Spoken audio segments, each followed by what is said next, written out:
I was wondering on whether or not I should make this video, but I feel like it would be disingenuous to ignore reality, ignore the very world we live in. And I know a lot of people are currently either worried or struggling a lot. I mean, there are so many different things I want to talk about. I guess the first thing we could talk about is the obvious one, the economy. Uh, I know a lot of people don't like to talk about real world stuff because it's stressful, but the truth is, if no one talks about it, then it's never going to get any better. And the funny thing about reality is, it doesn't matter whether or not you want to face it. Eventually, it's going to smack you in the face, whether you like it or not. And let's be honest, reality smacked everyone pretty hard the last 4 years. One thing I've noticed that the government likes to lie about, at least here in America, is job numbers, amongst other things. They say, "Oh, unemployment, it's at an all-time low," even though last month it went up by 0.1% supposedly. And when you look at the fine print of some of those government like charts and stuff, they consider door dashing or like Uber Eats as a full-time occupation. And as someone who used to work at a fast food place, that is so extremely disingenuous. It's insane. I used to work at an Arby's, and but in my opinion, I think a lot of the hate towards Arby's is pretty much just a joke. But when I worked there, that place was really good.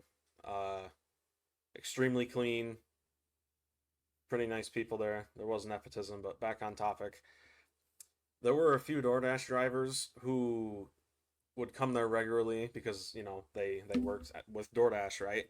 And we would have like maybe 3 or 4 minutes to talk most of the time when business wasn't super heavy. And most of the people who were door dashing were older people, like older men typically. They were either like late middle age or like early geriatric, I would say. One of the biggest things they would always talk about is how their success depends entirely on tips. It's kind of like waiters and waitresses in that sense. So to consider that a full-time job is pretty frightening on behalf of the government. But again, it's the reason they do that is to manipulate numbers to make the situation seem as if it's not that good. I've been speaking with I myself am a young man. I'm 22 years old, graduated high school in 2022, right near the very end of COVID. I was lucky enough to actually experience a normal graduation in public. That was nice. But man, I got a job pretty quickly outside of high school, and then I ended up quitting because of nepotism, like I mentioned earlier. And ever since then, I've been. I really don't want to get into my full life story here, but basically, there were medical issues that prevented me from doing certain things, right? Epilepsy. Many people may not know what that is, but it's basically I guess it would be considered a neurological disorder. It's not a disease, but I also wouldn't say mine's a disorder because I've only ever had like six, maybe seven seizures in my entire life. I got that at 16, so I couldn't go through the process of getting a normal driver's license, right? So now my whole family, it's just I'm not gonna bring them into it, but we're pretty poor, but we do get by, right? Like we live a decent life, but we are poor, and. The computer that I'm using right now to even record this, I bought with my own money, and man, I gotta say the the job market's not good. They'll lie to you and say, "Oh, it's getting better." It's not. I wouldn't say it's getting worse, but it's also not getting better. It's just bad. It is. I've been looking for a job for quite a while now, and I used to think it was me who was the problem. You have all of these right wing and left wing politicians who are blaming you, the individual. Oh, you're just lazy. But the funny thing is, I've taken some of these boomers' advice on both sides, and I've literally I've done handwritten applications, all of that, and none of it works. I've done the firm handshake. It doesn't work. This isn't the 1960s. This isn't the 1980s. Times have changed. And then you got the whole DEI bullcrap, which is a whole nother topic. But neither me nor my brothers can get a job. So we've basically resorted to doing under the table gigs to help support our family. And that's what most of the country has come to now. It's really just a sad, depressing, like one-time gig culture. A lot of people used to live paycheck to paycheck, but now you can't even get a job to get a paycheck. So the solution to this, honestly, it would be to either create more jobs or simply that's really about it, because what's controlling whether or not you get hired is greed. That's what it is. You got the top 1%. They're the ones looking down and saying, "Oh, we can run at the absolute bare minimum, right? Let's push a little more. Keep pushing just to see, how little people we have to actually hire." A lot of people don't like to talk about this stuff because it hurts, right? It's the reality of the world we live in.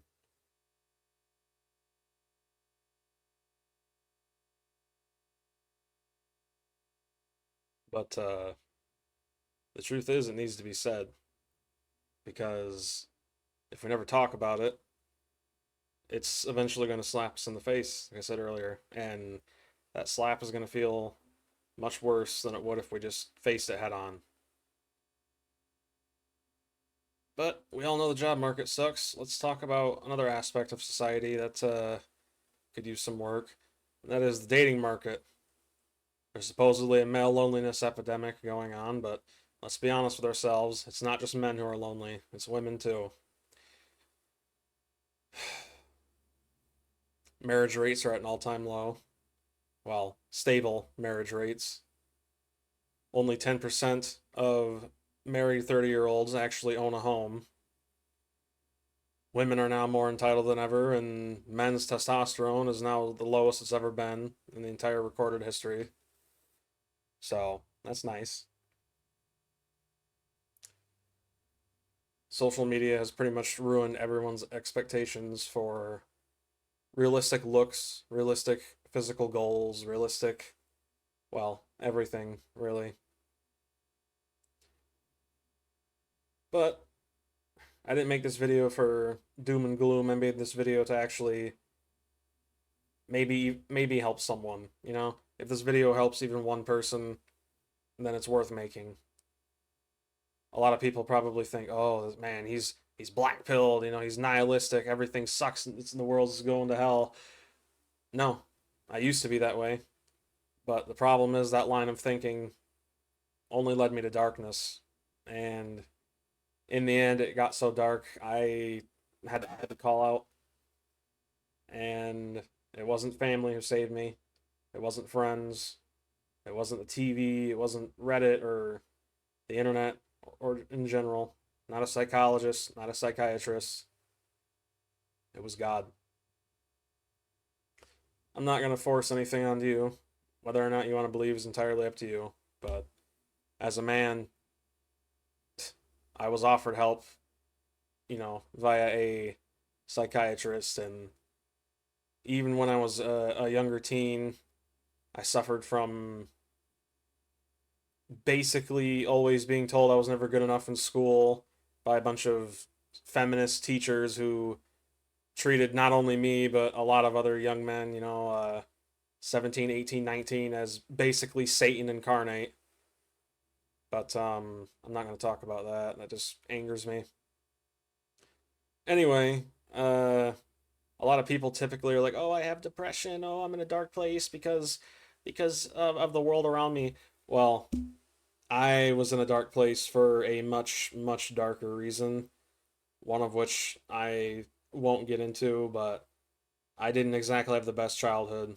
And, as I said before, I grew up poor. I am poor. I will say though that I'm blessed enough to actually know how to make money and make a good living, and I'm gonna be trying to. And that leads back to the whole point of this video. Uh, why even bother trying if the world looks so bleak, so grim right now? Well, here's the answer. The answer is it's gonna get worse before it gets better. And how is that an answer? Well, the truth is when you face it, then you can start to, actually look for the good things in life. A lot of people like to focus only on the good, which is very little. So then when they are faced with the negative, it ends up being a terrifying, horrible experience. I myself used to do this, and the truth is, things are slowly starting to change for the better. The housing market's starting to stabilize a little bit because literally no one is buying homes. Uh, there are still some places where the housing market is absolutely atrocious. Places like Florida, where a one bed, one bath, like studio apartment next to the ocean costs like $800,000. Oh, and it's in the ghettos. Meanwhile, in places like Michigan, you can buy a house on a lake, like a two bed, one bath, for 250 grand. Like, don't get me wrong, that's still a crap load of money, but if you can manage to get a decent paying job in today's market, it's not unrealistic, right? Like, it's not unobtainable. So that's something good. But the reason why I wanted to make this video to begin with is to actually help people try to gain hope, try to get rid of that black pill that everyone's trying to get you to swallow. And the easiest way to do that is to take a breather and count your blessings, you know, look around, look at all the small things that life has to offer. That's where peace begins. When you wake up in the morning, smell the coffee. When you get something to eat, look at the food you made and understand that you made this. Even in some of the worst conditions, you made that. Yeah, that's not a lot, but it's something. And if you can make something, then you can do something. And I know it sounds kind of cliche, but when you actually do start to notice the positive things and cut back on the negative, your life will genuinely begin to change for the better. No one will ever tell you that because a lot of people would rather just insult you and say, "Oh, it's your fault. You need to get a job and you need to do this, and you need to do that, you need to get married, you need to have kids." I'm telling you right now, you can do whatever you want, whenever you want, however you want. No one is the judge of your life unless you want them to be. And the truth is, people don't go outside anymore. You know, third places still exist. You can go to a church, you can go to a grocery store, you can go to the gym, you can go to a library if your town has one. But even when you do, odds are there's going to be barely anyone there because everyone's inside, glued to their phones and stuff. And I know I sound like a boomer, but the best advice to getting a girlfriend, getting a boyfriend, getting married, if you even want that, you should want that. It's a great thing. it's just simply trying, you know? And another big problem in society is the fact that most people don't even know what marriage means. A lot of people just think it means, oh, I'm just shacking up with someone for the rest of my days, or maybe for a little while. I'll just use this guy for his money and then dump him later, or vice versa. I'll just use this woman for her body, and then if she argues with me once, oh, we're done. That's evil. Many people, when they say their wedding vows, most of the time being Christian wedding vows, they say it with no meaning. It's just empty. They don't even know what they're saying. It's sad. It really is.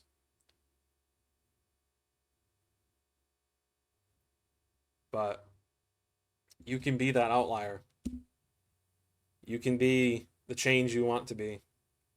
And it's not hard. Instead of focusing on the process as a whole, you just have to learn to take it day by day, step by step, and understand that everywhere in history there have been late bloomers. There have been people late to the party, and that's normal. People will tell you it isn't, but it is. It really is. As they say, Rome wasn't built in a day. Neither will your career, neither will your marriage.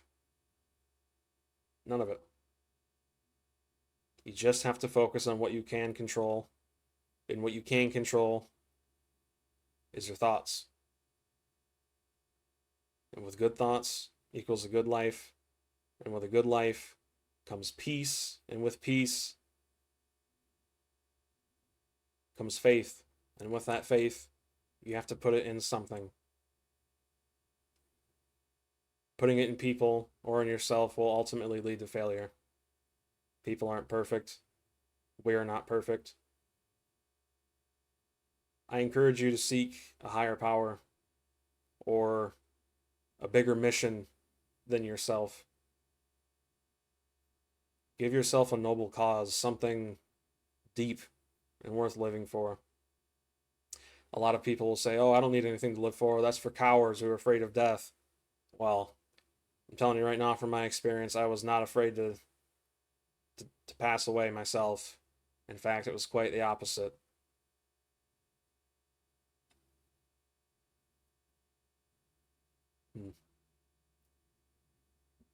I just hope you all know that in the end, whatever you choose to do, there is no right or wrong decision. It is your choice to believe what you want to believe, to do what you want to do. And while times may be hard, there's never been a point in history where it's been easy. Rome also didn't fall in a day.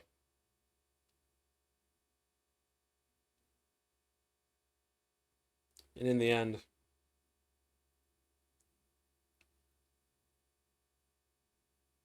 put your faith in something greater than yourself.